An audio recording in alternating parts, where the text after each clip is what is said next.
Greetings and welcome to Doragon's Domain, episode 13. I am Doragon Kishu, Paladin and Dragon Rider.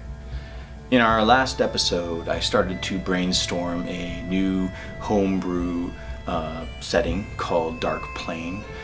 Basically, it's a place where there's a prison. It's basically a floating prison, and it's somewhere where people can send people for a price. Now they don't have to be evil or good. It's just if there's someone that's causing an issue or whatever, you can pay to have someone sent there. The way that they are sent there is by there are merchants. They are not actually human, but they appear human. That will contact people or make themselves available to be contacted for this purpose. But we'll get more into that. More into that in a minute. The next part of this place is okay. So you have this floating like prison. There's only a certain amount of cells that are available, and there's like 28 of them filled right now out of, let's say, 66. So it's not a lot, but or unless I change that, but that's where it's at right now. Okay, so anyway, so you have these prison cells, right? And then there's a thin little pathway, and then it's just a drop into darkness, an abyss. Somewhere down in the abyss, down below, is a labyrinth. And in order to get out of the Dark Plane, you have to travel through this labyrinth. Since my last episode, Doragon's Domain, the brainstorming Dark Plane episode, I reached out in the video, but I also reached out on Twitter since then to the Dungeons and Dragons community to help me in the creating of this Dark Plane. And I had quite a few responses. But let me quickly describe how the Dark Plane works so far. Basically, there are merchants, like I said, that appear to be human. And like I said, they'll either reach out to people that they know want to get rid of somebody, or they'll make themselves known for them so that they can be approached. Like I said, Dark Plane is not an evil place. This is a neutral. This is not good nor evil nor neutral. It's just for people to be sent there for whatever reason, whether it's a paladin that's breathing down your neck and your gambling ring, or if it's just, it's someone terribly dark that's going to be a problem in this world, and might as well get rid of him now. So once, let's say a drug lord approaches this merchant and says, I got to get rid of this lawful good ranger that just won't leave me alone. He's coming down. He's bringing in the city police. So then he makes a deal with the merchant. The merchant draws up a 1-year contract. So the stays in the Dark Plane are only a year long. Yes, you can maybe renegotiate and keep them, can do a new contract the following year, but there's no guarantees. Anyway, so I don't want to go too far into that yet. All right, so then he does a 1-year contract. He pays 10,000 gold. That's the price I've come up with right now. I want to keep it simple. Hopefully that will probably end up being the amount unless we come up with something better. Okay, so 10,000 gold. I want you to take this ranger and put him in your prison. Now, what will happen next is that the merchants will, and privately the merchant, will turn into his true form, whatever that is, yet to be determined, and he will do a ceremony. He will summon a rider. Now, this rider will come from the Dark Plane that night, arriving in a purple swirly portal. The rider, I think, is going to be on a nightmare, which was a suggestion by Brian here, and so I'll be riding a nightmare, and then I believe it's just going to be a ghostly rider, and I haven't figured out what they are, but they are enslaved, and so they are the actual rider of the horse, right, of the nightmare. Okay, so then they will take the person and take him back to the Dark Plane. The rider will then summon the purple portal, and they will travel through there right to the prison, put him in. He wouldn't even, just swoop right in, ethereal, and drop him right into the prison, and then he will be in there. As far as, can the person put up a fight, the one that's going to be captured? That hasn't been figured out yet. But for the most part, most cases, the character will just be taken there, or the creature. Sometimes it's a creature. Something kind of cool that Brian came up with also is that once you are inside one of these cells, you don't have a memory. You don't have a memory of who you are. Which can set up all kinds of cool. This is Brian's idea. Like I said, can set up all kinds of cool things, because say you go in there to rescue somebody or whatever, and you see somebody who looks innocent enough, right? But you take him out, you decide to get him out too, right? But then this guy is just evil or whatever. It sets up all kinds of different possibilities. I don't really need to, you guys can figure that out. But once they get out of the prison cell, they do remember who they are. And then they have to be taken through the labyrinth to get out, right? And you know, all kinds of trickery and things can happen. Maybe they all, you know, play it cool, you know, so that the people don't realize they just released an evil being. But that's, like I said, those are just some ideas.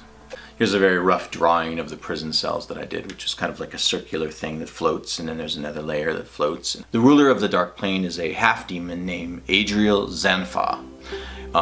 Basically, he's businessman by nature. His father is like a high-ranking devil demons.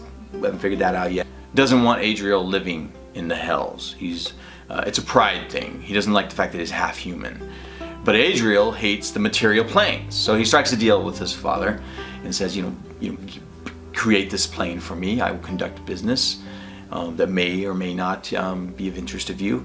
Mostly it's just his own thing, and that's how the Dark Plane came into existence. And Adriel lives at the top of the prison, you know, within some of the larger chambers that are upstairs. One thing is, though, if Adriel is ever forced to go to the material plane, and what I mean by forced is if there's someone's not making payment, or something like that, some reason, some kind of problem where he has to go to the material plane and deal with the person that has the contract, it's not going to be pretty. It's going to be bad. And even with within the contract, aside from just the payment and the 1 year and 1 yearness of it all, there may be some, you know, trickery, some kind of elements of the contracts that could put the person signing the contract at risk. But that sounds a little hellish, but we'll figure that out later too. So like I said, I decided that right now there's 28 prisoners in this prison, and I went to the Dungeons and Dragons community once again and asked them for some suggestions as to who the prisoners are. And here are some of the suggestions that they made.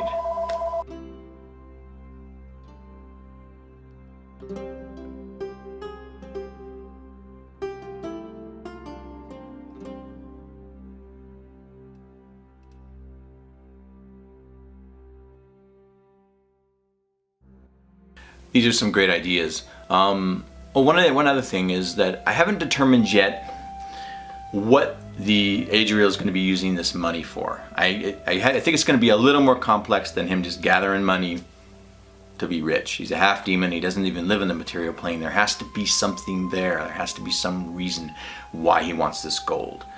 Could just be to get these guys in contract and, you know, maybe make some deals with his father later, or who knows. So that's all kinds of possibilities I have to figure out still. Beyond that, I reached out to the D&D community to maybe find someone that might want to help me draw a map or design a map for the labyrinth. Once again, I've said before, I'm not a great drawer. It's not just that, though. I'd like it to be cool, and I'm not necessarily going to be great at drawing or creating labyrinths, but I'll do it if I have to. I had one person contact me, said they had a map that they had for something else that they were going to send to me, so I'll see if that happens. But meanwhile, a person named Hesperos Smith sent me this link, and this is amazing. It's a D20 dungeon generator. Okay, now this is cool. You go in there, and I'll put the link below. You go in there and you put, you specify what level it is. Like I did a level 9 dungeon, and then you do different specifications, and then you just click create or whatever, or construct, and it creates it, right? So I'm thinking this is amazing. It creates an amazing map. Here's the map, which is just crazy, right? I know it's kind of more like a dungeon, so it's kind of a labyrinth dungeon blend thing. But I scrolled down and I realized this link, this site actually, when you create this dungeon, it actually fills the dungeon.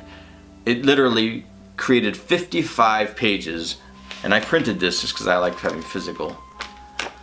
55 pages of stocked dungeon. So this thing is just stuffed to the brim with with a bunch of information in regards to what's in the rooms, what it looks like, what creatures. It's kind of crazy.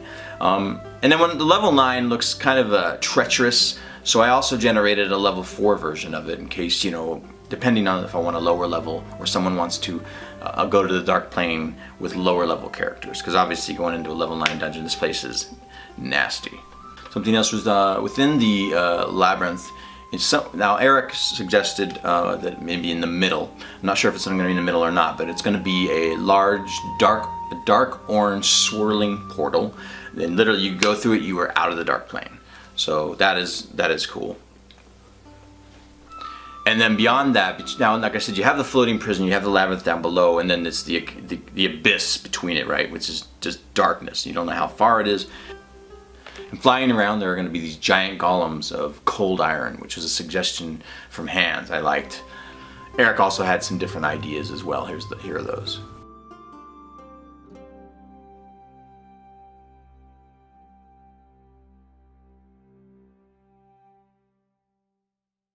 So that's where we're at with Dark Plane.